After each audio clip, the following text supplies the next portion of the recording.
नमस्कार दोस्तों। इस वीडियो में हम भारतीय अर्थव्यवस्था पर ब्रिटिश शासन का क्या प्रभाव पड़ा उसके बारे में महत्वपूर्ण एमसीक्यूज़ करेंगे। तो चलिए वीडियो को शुरू करते हैं। अंग्रेजी शासन का प्रभाव किस क्षेत्र में सबसे अधिक पड़ा? तो इसका सही आंसर है आर्थिक क्षेत्र में। सूची 1 को सूची 2 के साथ सुमेलित करना है। सूची 1 में ब्रिटिश उपनिवेशवाद के चरण है और सूची 2 में विशेषता है। तो वाणिज्यिक चरण जो 1757 से 1813 ईस्वी के बीच में रहा, वो एकाधिपत्य व्यापार व प्रत्यक्ष विनियोग का काल था। ये ऑप्शन सही है। औद्योगिक चरण मुक्त व्यापार का काल था और वित्तीय पूंजीवाद यानी ब्रिटिश पूंजी का निवेश का काल था। तो इसमें ए ऑप्शन सही रहेगा। अगला प्रश्न, भारत में अंग्रेजों की लूट किस महत्वपूर्ण घटना के बाद शुरू हो गई? तो प्लासी के युद्ध के पश्चात। तो 1757 ईस्वी में प्लासी का युद्ध हुआ था। बंगाल के नवाब सिराजुद्दौला और अंग्रेजों के बीच हुई थी। इसमें अंग्रेजों की जीत हुई थी। उसके बाद बंगाल पे कर वसूलने और दीवानी का अधिकार अंग्रेजों को मिला था। ब्रिटिश काल में भारत में निम्नलिखित में से किस भू राजस्व व्यवस्था को नहीं अपनाया गया? तो धसाला व्यवस्था को। दोस्तों, अस्थायी बंदोबस्त, रैयतवाड़ी व्यवस्था और मालवाड़ी व्यवस्था, तीनों व्यवस्था को अपनाया गया था। चलिए इसके बारे में कुछ जानते हैं। अस्थायी बंदोबस्त यानी permanent settlement.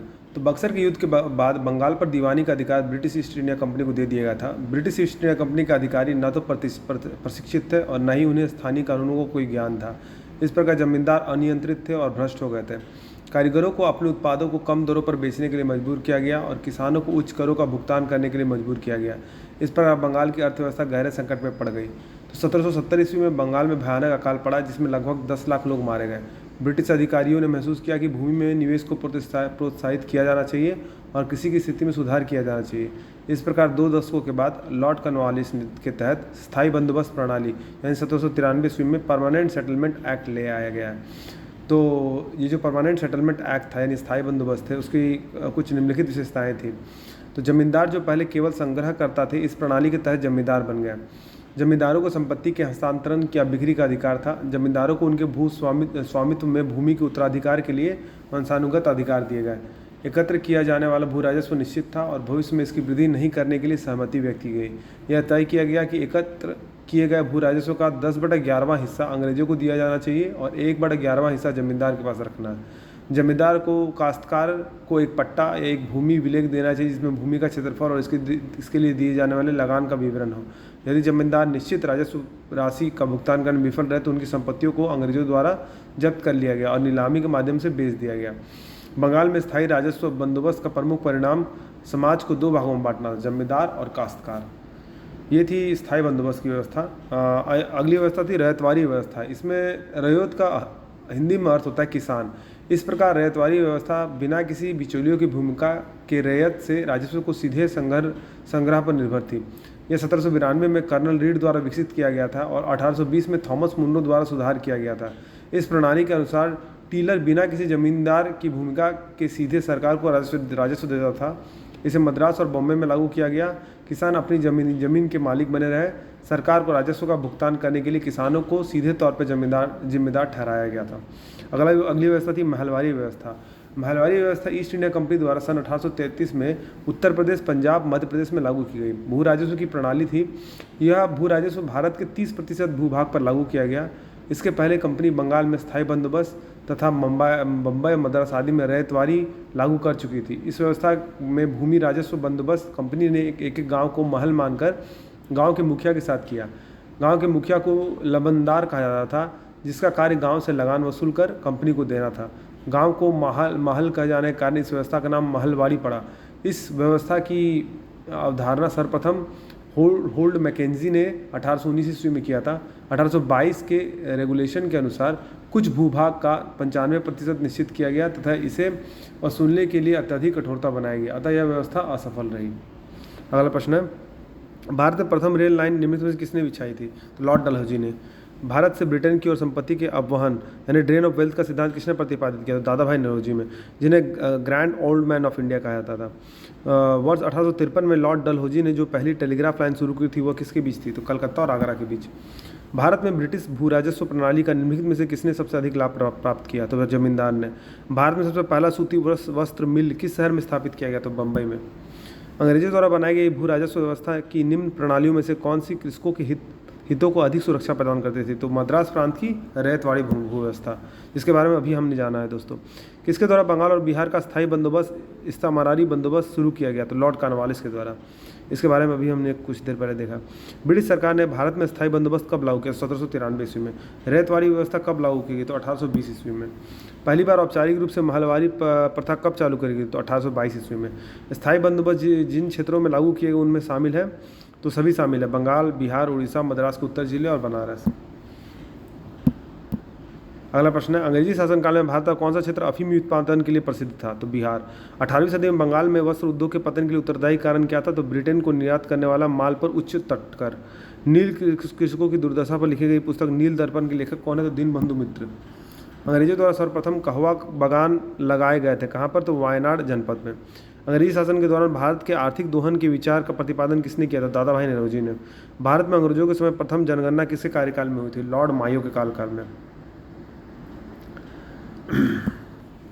Sir Thomas Munro किस भू राजस्व बंदोबस्त से संबंधित है? तो रैयतवाड़ी बंदोबस्त से। भारत में सर्वप्रथम रेल लाइन का निर्माण 1853 ईस्वी में किन नगरों के बीच हुआ? तो बम्बई और थाने के बीच में। स्वतंत्रता पूर्व अवधि में ब्रिटिश सरकार द्वारा भारत में आधुनिक शिक्षा के प्रसार का मुख्य उद्देश्य क्या था? छोटे प्रशासनिक पदों पर नियुक्ति हेतु शिक्षित भारतीयों की आवश्यकता। स्थायी बंदोबस्त के तहत जमींदार को पूरे लगान भू राजस्व का कितना प्रतिशत राज्य को देना तय किया गया था? तो 89%। रैयतवाड़ी व्यवस्था जिन क्षेत्रों में लागू की गई उनमें शामिल थे, कौन कौन शामिल थे? तो मद्रास प्रेसिडेंसी, बम्बई प्रेसिडेंसी, पूर्वी बंगाल, असम और कुर्ग।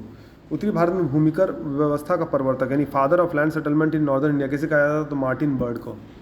समस्त अंग्रेजी भारत की सर्वाधिक भूमि पर 51% भूमि पर अपनाई गई भू राजस्व व्यवस्था क्या थी? तो रैयतवाड़ी व्यवस्था थी। भारत में उपनिवेशी काल में हिल्टली आयोग का उद्देश्य क्या था? तो श्रमिकों की मौजूदा परिस्थितियों पर प्रतिवेदन पर सिफारिशें प्रस्तुत करना। भारत में भारतीयों द्वारा 1881 में स्थापित हुआ था तथा उनके प्रबंधन में चलने वाला सीमित देयता का प्रथम बैंक था, कौन था? Awadh commercial bank. अंग्रेजों द्वारा रैयतवाड़ी बंदोबस्त लागू किया गया तो मद्रास प्रेसिडेंसी और बॉम्बे प्रेसिडेंसी में।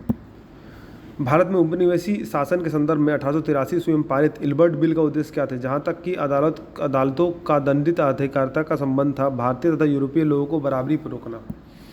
सूची को सूची 2 के साथ सुमेलित करना, सूचियों के नीचे दिए हुए कूट का प्रयोग कर सही उत्तर को चुनना है दोस्तों। तो दोस्तों बड़े सामंतों की जो आवंटन भूमि थी वो थी जागीरदारी प्रणाली में।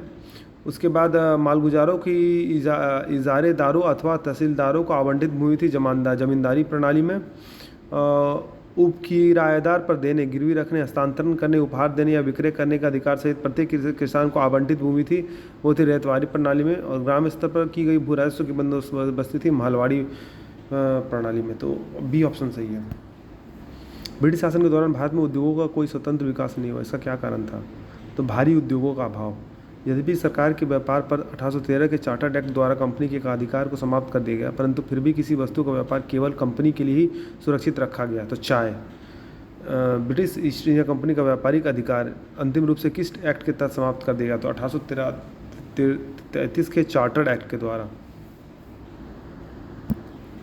स्थायी बंदोबस्त 1793 के अंतर्गत जमींदारों से अपेक्षा की गई थी कि वे खेतिहरों को पट्टा जारी करेंगे। अनेक जमींदारों ने पट्टा जारी नहीं किया, इसका क्या कारण था? तो जमींदारों के ऊपर कोई सरकारी नियंत्रण नहीं था।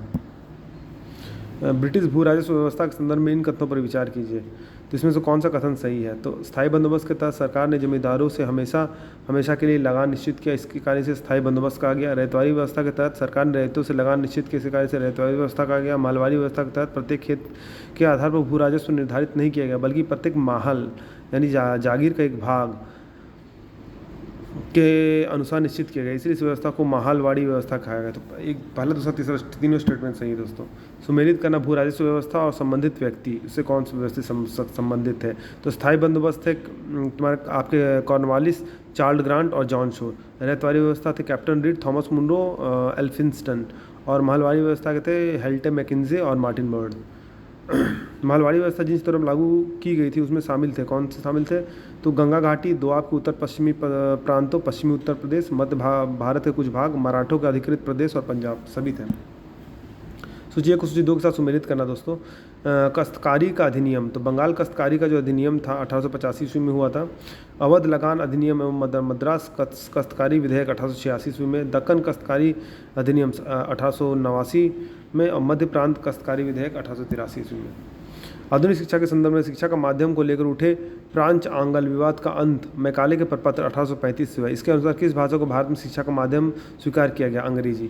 भारतीय शिक्षा का मैग्ना कार्टा यानी महाधिकार पत्र किसे कहा जाता है? तो वुड के घोषणा पत्र को, ये चार्ल्स वुड के डिस्पैच 1854 को। किसने 1911 ईस्वी में प्राथमिक शिक्षा को निःशुल्क व अनिवार्य बनाने वाला विधेयक इंपीरियल लेजिस्लेटिव काउंसिल में प्रस्तुत किया, जिसे प्राथमिक शिक्षा का मैग्ना कार्टा कहा जाता है? तो गोपाल कृष्ण गोखले। अगला प्रश्न है, शिक्षा से संबंधित आयोग या समिति की पहचान करें। तो हार्टिंग समिति 1929 में, लिंडसे आयोग 1929 में, स्प्रूस समिति 1934 में और सार्जेंट योजना 1944 में। चारों सही है। किस सिद्धांत का यह अर्थ था कि शिक्षा समाज के उच्च वर्गों को दी जाए और इस वर्ग से छन छन कर शिक्षा का प्रभाव जनसाधारण तक पहुँचे? तो अधोमुखी निस्यंदन सिद्धांत यानी डाउनवर्ड फिल्ट्रेशन थ्योरी। भारत में आधुनिक शिक्षा का जन्मदाता किसे कहा जाता है? तो चार्ल्स ग्रांट को। हिंदू कॉलेज कलकत्ता 1817, जो कि पाश्चात्य पद्धति पर उच्च शिक्षा देने का प्रथम कॉलेज था, जिसका धार्मिक शिक्षा से कोई संबंध नहीं था, की स्थापना किसने की? तो डेविड हेयर ने। भारतीय दस्तकारी उद्योग के पतन के कारण थे, क्या थे? सभी थे। अंग्रेजों द्वारा भारतीय बुनकरों के तैयार माल को कम से कम मूल्य पर लेना, अंग्रेजों द्वारा कच्चे माल पर नियंत्रण, इंग्लैंड में आयात की जाने वाली भारतीय वस्तु पर भारी आयात। भारत में अनौद्योगिकरण या डी इंडस्ट्रियलाइजेशन या प्राक औद्योगिकरण या प्री इंडस्ट्रियलाइजेशन की अवधि थी, तो 1800 से 1850। भारत में आधुनिक उद्योगों की स्थापना कब आरंभ हुई? तो 1850 ईस्वी में। भारतीय बुनकरों की दयनीय हालत पर किस गवर्नर जनरल ने टिप्पणी की? इनका दुख दर्द समूचे इतिहास में अतुलनीय है। कपड़ा बुनकरों की हड्डियों से भारत की धरती सफ़ेद हो गई है, तो विलियम बेंटिक। अगला प्रश्न है, बैप्टिस्ट मिशनरियों के त्रिमूर्ति जोशुआ मार्शमैन, विलियम केरी और विलियम वार्ड ने श्रीरामपुर में अपना कार्यक्षेत्र चुना, जिसके कारण उन्हें श्रीरामपुर त्रियति के नाम से जाना गया। यह श्रीरामपुर स्थित है कहाँ? बंगाल में। भारत में रेलवे के निर्माण के कारण क्या थे? तो ब्रिटिश उद्योगों में उत्पादित वस्तुओं की तेजी से खपत एवं ब्रिटिश उद्योगों के लिए भारत के विभिन्न भागों से कच्चे माल की आपूर्ति, विस्तृत भारतीय साम्राज्य को एक राजनीतिक प्रशासनिक सूत्र में आबद्ध करना, आंतरिक विद्रोह एवं ब्राह्म आक्रमण के दौरान सेना की तेजी से आवागमन, तो सभी कारण थे दोस्तों। किसने भारत में रेलवे की स्थापना को आधुनिक उद्योग का उग्रदूत या जननी की संज्ञा दी? तो कार्ल मार्क्स। पहले आधुनिक पटसन मिल कहाँ स्थापित हुई? तो रिसरा बंगाल, यानी जूट मिल रिसरा बंगाल में। पहले आधुनिक लोहा इस्पात उद्योग की स्थापना कहाँ हुई? तो बिहार में।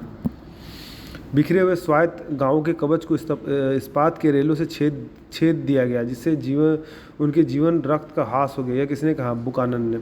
भारतीय राजाओं द्वारा कर लेना सूर्य द्वारा भूमि से पानी लेने के समान था, जो कि पुनः वर्षा के रूप में भूमि पर उर्वरता देने के लिए वापस आता था। पर अंग्रेजों द्वारा लिया कर भारत में वर्षा न कर इंग्लैंड में ही वर्षा करता था। यह कथन किसका है? तो आरसी दत्त का है। हमारी पद्धति बहुत कुछ स्पंज की तरह काम करती है। गंगा के तटों से सभी ऐसी चीज़ें सोख लेती है और टेम्स के तटों पर उन्हें निचोड़ कर गिरा देती है। यह उक्ति किसी थी? तो जॉन सुलिवान का। अंग्रेजों के कांग्रेस के किस अधिवेशन में पहली बार कांग्रेस द्वारा मौलिक अधिकारों और राष्ट्रीय आर्थिक कार्यक्रमों से संबंधित प्रस्ताव पारित किए गए? तो कराची अधिवेशन 1931 ईस्वी में।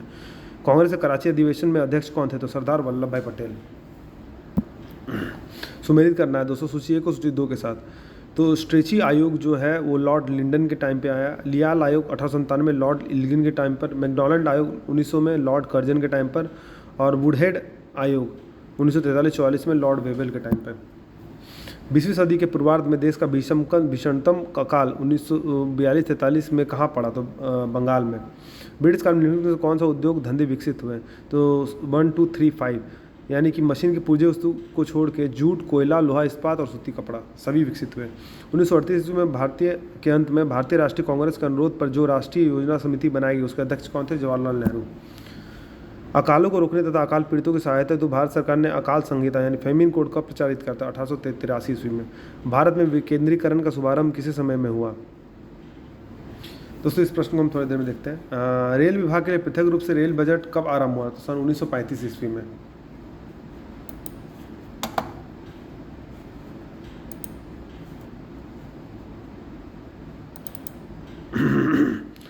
ब्रिटिश नागरिकों को सर्वप्रथम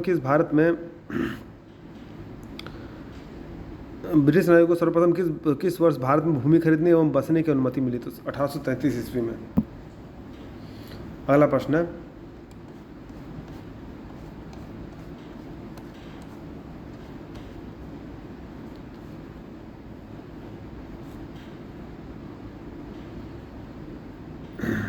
अगला प्रश्न है, the economic history of India के लेखक कौन है? तो उसके लेखक है रमेश चंद्र दत्त। भारत में इस्पात का उत्पादन सर्वप्रथम कब आरंभ किया गया? तो 1913 ईस्वी में आरंभ किया गया। दोस्तों प्रश्न नंबर 68, भारत में विकेंद्रीकरण का शुभारंभ किसके समय में हुआ? तो इसका सही आंसर है लॉर्ड मायो के समय में। अंग्रेज घुसपैठियों ने भारत के करघे को तोड़ डाला और चरखे को नष्ट कर दिया, कथन किसका है? तो कार्ल मार्क्स का है। दादा भाई नौरोजी ने अंग्रेजों द्वारा किए गए किस कार्य को अनिष्टों का अनिष्ट की संज्ञा दी? धन के निकास। यह कथन भारत और इंग्लैंड का आर्थिक हित प्रत्येक क्षेत्र में टकराते हैं, ये किसका है? जवाहरलाल नेहरू का। निम्न में से कौन सा poverty and un British rural India का लेखक है? तो दादा भाई नौरोजी, जिन्हें grand old man of India कहा जाता है। भारतीय अर्थविदों में शामिल है, कौन शामिल है? तो सभी शामिल हैं, यानी कि Dadabhai Naoroji, R C. Dutt, M G. Ranade, D N. Gadgil, Gopal Krishna Gokhale और K T. Shah. Sir Thomas Holland के सभापतित्व में भारतीय औद्योगिक आयोग का गठन कब हुआ? तो 1916 ईस्वी में। पहला औद्योगिक सम्मेलन किस वर्ष आयोजित किया गया? तो 1907 में। 1925 में सरकार द्वारा गठित भारतीय आर्थिक जांच समिति के अध्यक्ष कौन थे? तो एम विश्वेश्वरैया। निम्नलिखित में से किसने भारत के अंग्रेजी उपनिवेश नियंत्रण की आलोचना में अन ब्रिटिश पदावली का उपयोग किया था? तो दादा भाई नौरोजी।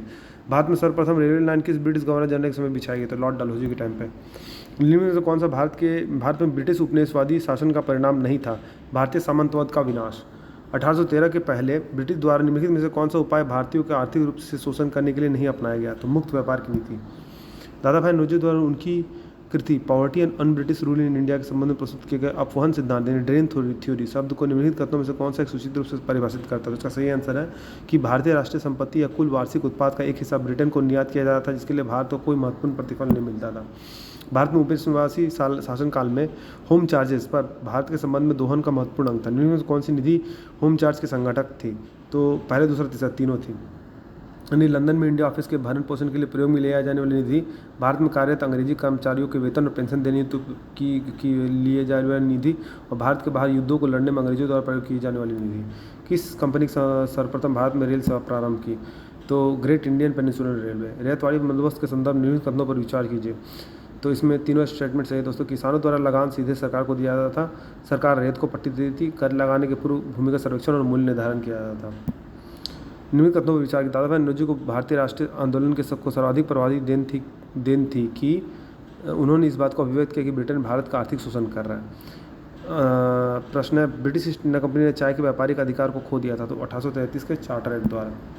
दोस्तों अगर आपको वीडियो पसंद आए तो वीडियो को लाइक कीजिए, चैनल को सब्सक्राइब कीजिए और बेल नोटिफिकेशन को प्रेस कीजिए ताकि आपको इसी तरह का अपडेट्स मिलते रहे।